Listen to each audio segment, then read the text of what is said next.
One of the most common questions I get is, what's the difference between a will and a living trust? Well, it's important to know your options when it comes to estate planning. Well, in this video, I'm going to take a look at exactly what you need to know between wills, trust, how they differ, and which one you need.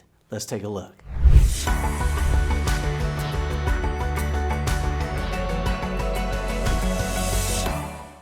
In this video, you'll learn who needs an estate plan and why. You'll find out what happens if you don't have an estate plan. You'll see how assets are treated differently when you have a will versus when you have a trust. You'll understand the difference in privacy between a will and a trust. You'll be better equipped to make the important decision on how to pass your assets and protect your family. We're going to be covering some important strategies just like we do in all our videos, so be sure to like and subscribe to our YouTube channel. Okay, the first thing that I always share when I'm talking about estate planning is that we have to just think about the primary thing: everyone has an estate.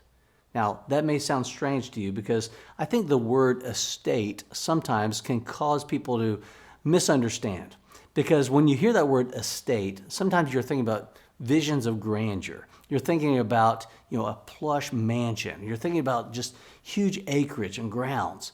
No, an estate is basically your stuff, what you have. Everyone has an estate. I tell people all the time, whether you're the richest person in the world or whether you're homeless, everyone has an estate. And because of that, if you have an estate, you need a plan for what happens to that estate whenever you die. And I hate to tell you, a lot of times I'll share statistics with people and I'll say, 1 out of every 4 people will be sued each and every year. Well, guess what? 4 out of every 4 people will die. Well, that's not the motivational part of this video, but it's something that we need to understand. It's going to happen. It's part of life. What is your plan for how your estate will be handled whenever that time comes? Okay, so now we know that you have to have a plan for your estate, but let's say that you decide, he can tell me that, but I'm not going to do anything. Well, fine. If you don't have a plan, guess what? The government has a plan for you. It's called intestate succession. When you die without a plan, you've died intestate. Well, how are your assets treated whenever you die intestate? Well, every state has what they call their laws of intestate succession. Succession just meaning how do things transpire, how do things pass whenever you pass. The state will have these laws that say your assets will be distributed to this person. And if there's not somebody in that instance, they take it to the next. A lot of times in movies, people may see that someone is notified that they received an inheritance from a long-lost uncle or a third cousin twice removed, and they think, well, that sounds kind of crazy. Well, it happens a lot more often than you may realize, and it's because there was not a plan in place. We want to make sure that that doesn't happen. So you've got to have an overall estate plan. Now, for most people, when they think about an estate plan, they think about having a will, a last will and testament that lays out how their assets are going to be distributed, to whom they are leaving those assets, and basically it's pretty straightforward and simple. Well, a will does provide you with avoidance of the government's involvement with the intestate succession, but it doesn't completely get rid of the government's involvement. We need to take a look at that. Now, the reason I say that it doesn't completely take care of the government's involvement is that a will is subject to the probate process. Now, for many people, they think, okay, the probate process, what is that? Well, that's probably the question you may be asking yourself, so let me give you an answer. Basically, probate is a process set up by the government. Now, that may be enough for some of you to say, oh my gosh, I got to get out of this. Well, let me give you my more full definition. It's a process set up by the government for the orderly distribution of assets upon death. I got to tell you, when I just look at that, that doesn't sound that horrible. There should be a process set up for the orderly distribution of assets upon death. The challenge I have is that 3 words there, a process set up by the government for the orderly distribution of assets upon death. No, see, we do need a process. We do want orderly distribution of our assets. We'd just rather have the government not involved. Well, if you have a will, it's subject to probate, and you're likely to go through that probate process, and now the government's involved.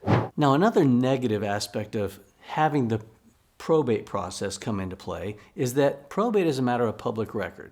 Now, you may think, okay, I'm not worried about that. But here's what I worry about. There are people, nowadays it's easier than ever to access information. You can get online and gain access to the court records just from basically the comfort of your home. It wasn't always like this. You used to have to go down to the courthouse. You used to have to look it up. You used to have a lot more skill. Now people can access this from anywhere. Let's think about it. You pass away, now your obituary is written. Well, typically people are going to have glowing obituaries. It sounds how successful you, all that you accomplished. Well, that may be something that causes people to say, he was the owner of this business. He had considerable wealth. He had considerable assets. Perhaps I need to find out who he left these assets to. Well, if you're going to go through probate, then that's a matter of public record. They can then identify who you're leaving your assets to, how much you left to them. This is definitely not something that you want to be involved with, but you're going to be unless you have a plan to avoid probate. Now, when it comes to probate, you've got to make sure that you have a plan to avoid it. Well, that's where a revocable living trust comes into play. We're taking a look right now at the difference between a will and a trust. Well, with a will, there's no retitling of assets. With a trust, there is retitling of assets out of your personal name into the name of your trust. That's part of the benefit. That's what we call funding your trust. Now, an advantage of having the will is that you don't have to go through that funding process. It's basically automatic because there is no separate legal entity. With a trust, it's a separate vehicle that owns the assets, so that's going to be somewhat separate from you. Now, when we factor in how probate works, we transfer those assets in while we are living, hence the name living trust. With a will, it's all part of the probate process, so we've got to make sure that we avoid this as much as possible. One of the things that I ask people pretty regularly at events where I speak is, have you had an experience with probate? Fact is, let me ask you that right now. In our comments section, share your experience with probate. I hear horror stories all the time. I hate to hear that. Or conversely, if you had a trust, maybe if your parents left you assets in a trust, share that experience as well. We'd love to hear from you.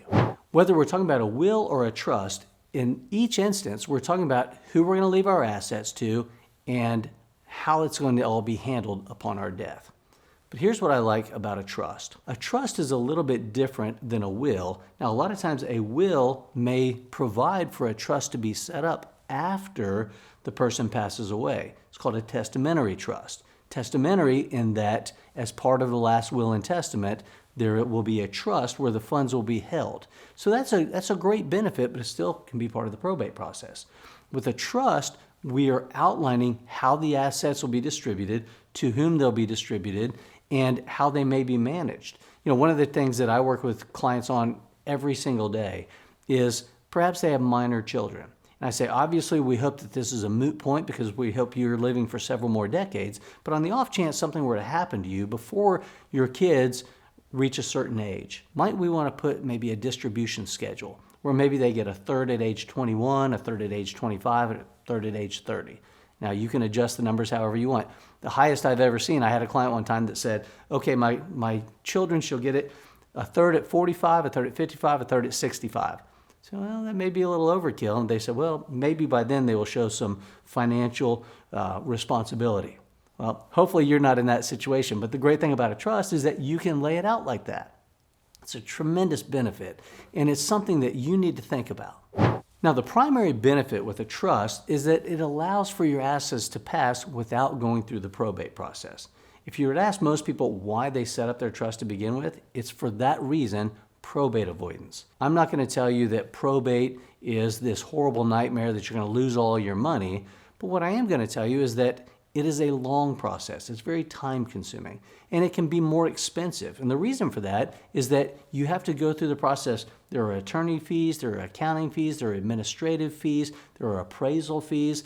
And the more complex your estate, the more complex these fees can end up becoming. So we've got to make sure that we have that plan to bypass the probate process. Especially, think about this. Let's say you're a real estate investor.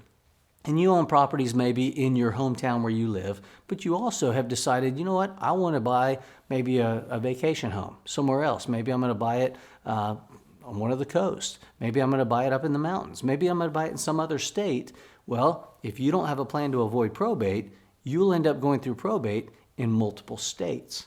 So we've got to make sure that we keep that from happening as well. A revocable living trust will do that. It's just another difference between a will and a living trust. Speaking of differences, one of the things that I love is that if you're not part of probate, you're not part of the public record. And we've talked about this, how bad that can be, but we just want to stay out of that. So many of my clients are looking for privacy. Part of privacy is protection. It's what I refer to as security through obscurity. It's one of the great benefits that you get by keeping things private. You're not trying to get out of something. You're not trying to get away with something. No, you're trying to keep people from getting away with taking your assets. It's none of their business. We've got to keep it out of the public record. A trust will help you do that. When we're talking about an overall estate plan, I want you to understand that sometimes people will think, okay, but I'm just going to get a will instead of a trust because it's going to save me money. It may save you a little bit of money up front, but in the long run, it's going to cost you far more. Part of the reason for that is that with any estate plan, there are certain documents that you're going to need.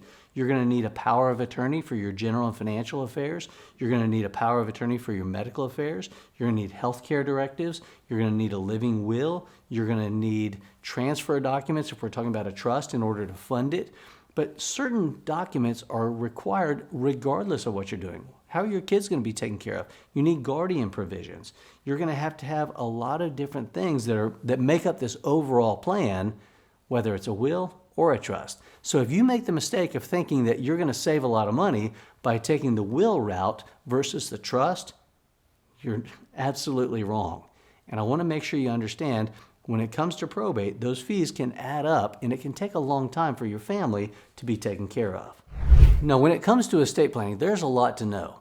And that's why I put together a mini course that I want to offer you absolutely free for watching this video. I call it Enlightened Estate Planning.